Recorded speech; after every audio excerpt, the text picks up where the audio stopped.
Hallo, ich bin die Bella und ich zeige euch heute meine beiden alten Doppelhaushälften von 1790 und würde jetzt einfach mal sagen, kommt mit.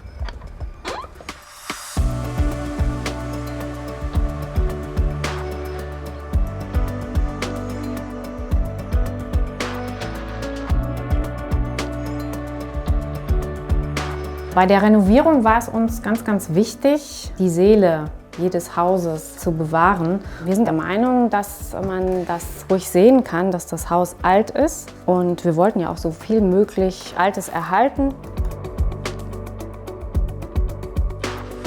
Ich zeige euch jetzt erstmal das Herzstück unserer beiden Häuser. Kommt mal mit. So, das ist die Küche. Und das Esszimmer.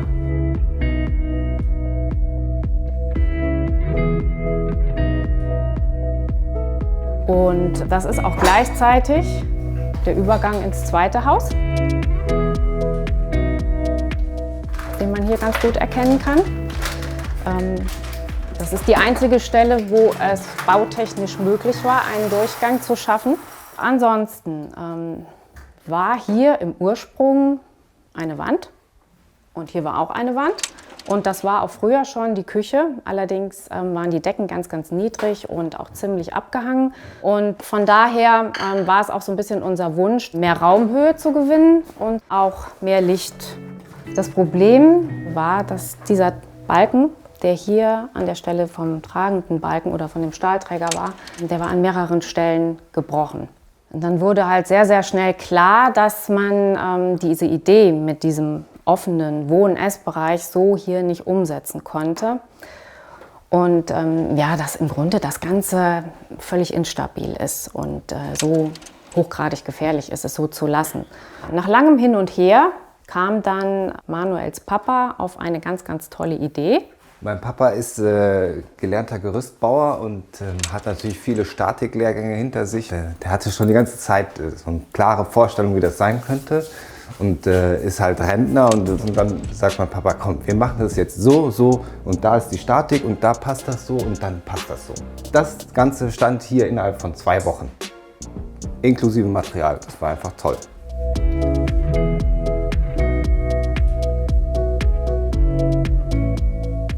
Und dann wollen wir euch natürlich nicht diesen wunderschönen Balken vorenthalten, den wir hier entdeckt haben. Hier sieht man eigentlich diese ganzen geschnitzten Stellen an dem Balken. Und das war einfach so, wir sind ja hingekommen und die Decke war ja ungefähr so hoch nur.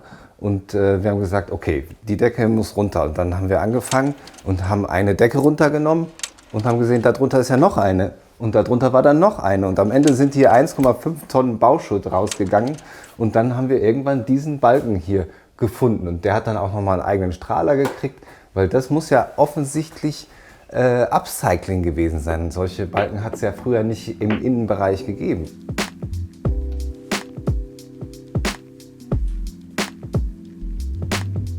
Dann sind wir in diesem Bereich auf diesen tollen alten Boden gestoßen. Den hatte vorher überhaupt keiner auf dem Schirm, dass es den hier überhaupt gibt. Der Boden ist nicht mehr ganz vollständig und wir wollten ja auch so viel wie möglich Altes erhalten und haben halt das so fragmentartig wieder verlegt und den Rest mit so Fließestrich aufgefüllt, dass man das immer sieht. Es hat sich, finde ich, total gelohnt, weil wir ja so auch ein Stück der alten Geschichte des Hauses bewahrt haben.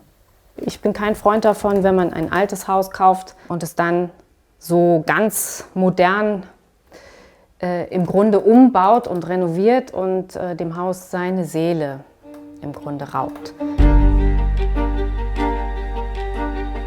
Unsere beiden Doppelhaushälften gehören zu einem Ensemble von Häusern, die hier im Halbkreis um die katholische Kirche gebaut wurden. Sie sind auf jeden Fall älter als 200 Jahre. Und diese besondere Anordnung heißt im Volksmund Halbmond und das sind dann die sogenannten Halbmondhäuser. Dann gehen wir jetzt in den letzten Bauabschnitt in den Wintergarten.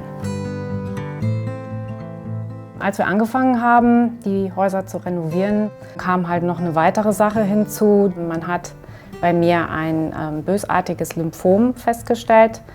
Das ist ein Tumor gewesen, der zwischen Herz und Lunge saß und hat die Sache natürlich nochmal erschwert und zurückgeworfen.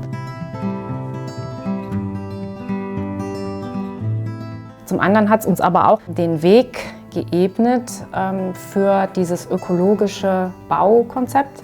Wir haben halt im Grunde sämtliche Flächen mit Lehmputz versehen, weil das einfach ein ganz, ganz gesundes Raumklima verursacht.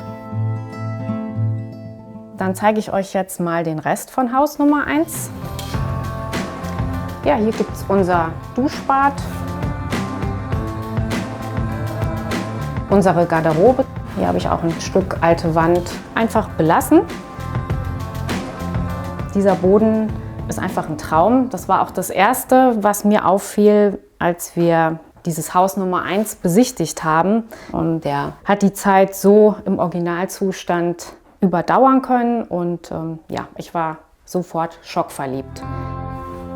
Ich nenne das Haus immer das stille Haus, weil es mir von Anfang an diese stillere Atmosphäre entgegengebracht hat. Und aus diesem Grund haben wir hier auch unsere Schlafräume untergebracht.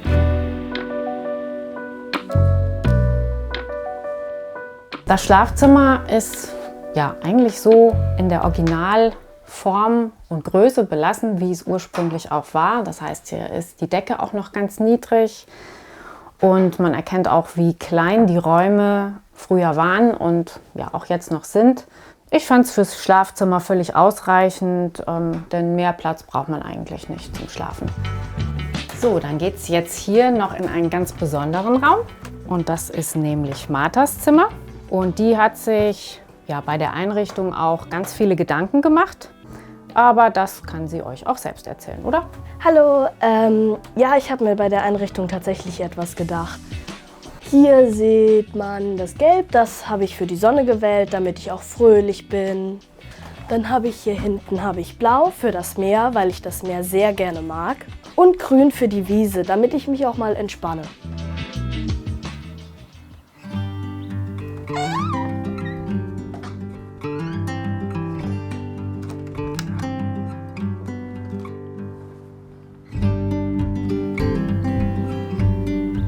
Dieser Garten gehörte zu einem unserer Häuser direkt dazu.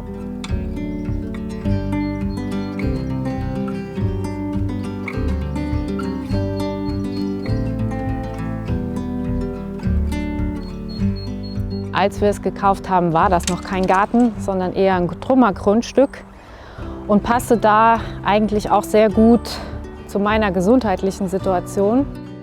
Ich hatte gerade eine Chemotherapie überstanden.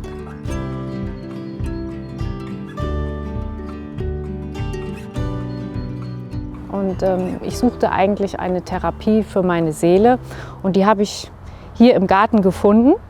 Und so nach und nach haben wir dann angefangen, Beete anzulegen.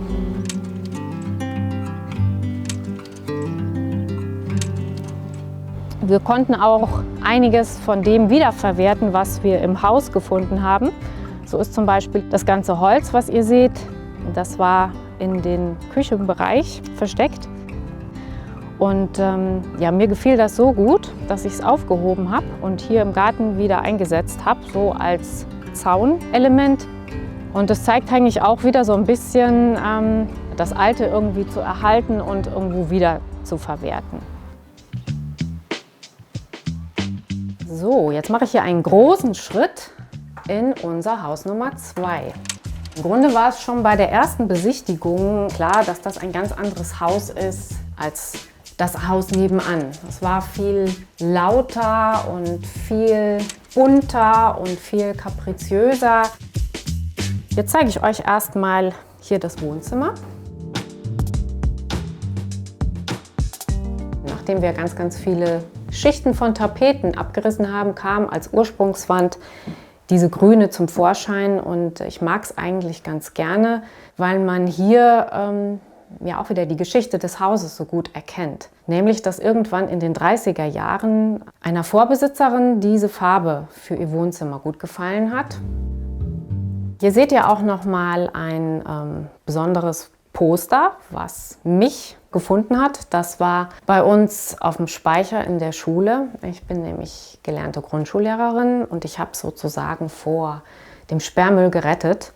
Denn mein eigentlicher Berufswunsch war es, Restauratorin zu werden. Habe ich aber leider nicht gemacht.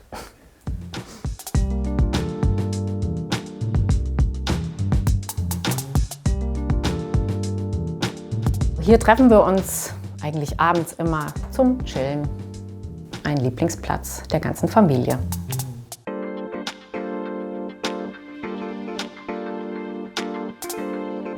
So, jetzt gibt es noch ein paar Zahlen für euch.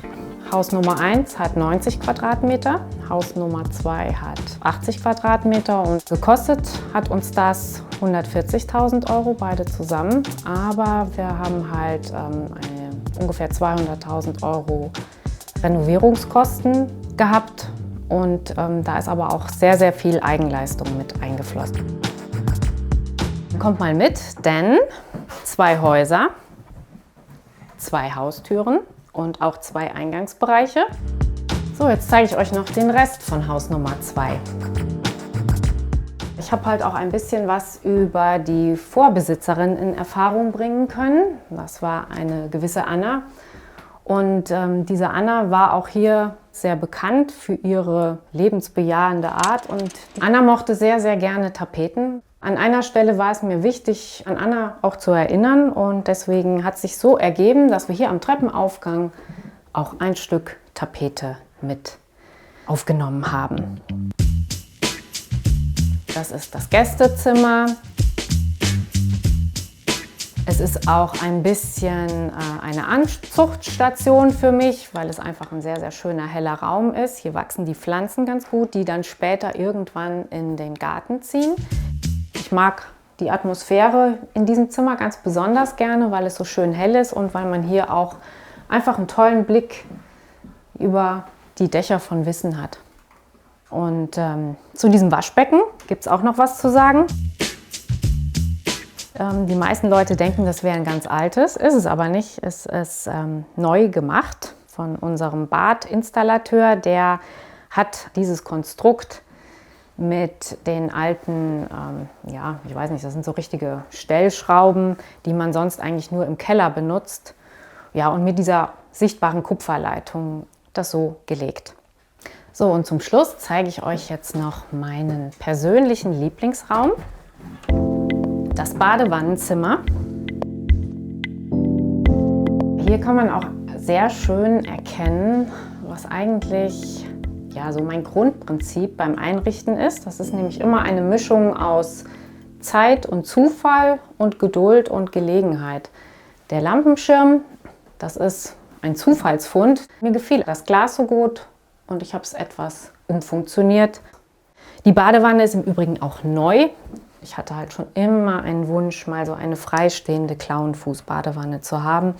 Und im Grunde war das hier der einzige Raum, wo das gut ging. Und ansonsten seht ihr hier ein Sammelsurium an verschiedenen Fundstücken. Wenn ich jetzt ein Fazit abgeben würde, ob ich das Ganze nochmal auf mich nehmen würde mit so einer Kernsanierung und so einer Restauration von 2 Häusern, würde ich sagen, ja.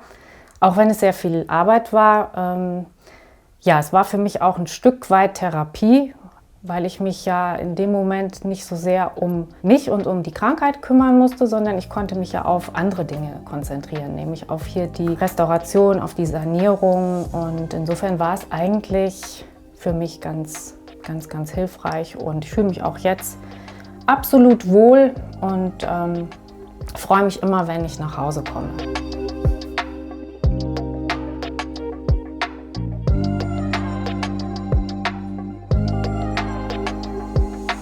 Das war die Roomtour durch unsere beiden alten Doppelhaushälften und ich hoffe, es hat euch gefallen. Und wenn ihr noch mehr spannende Einblicke in Häuser oder Wohnungen haben wollt, dann klickt bitte hier oder abonniert den Kanal. Tschüss!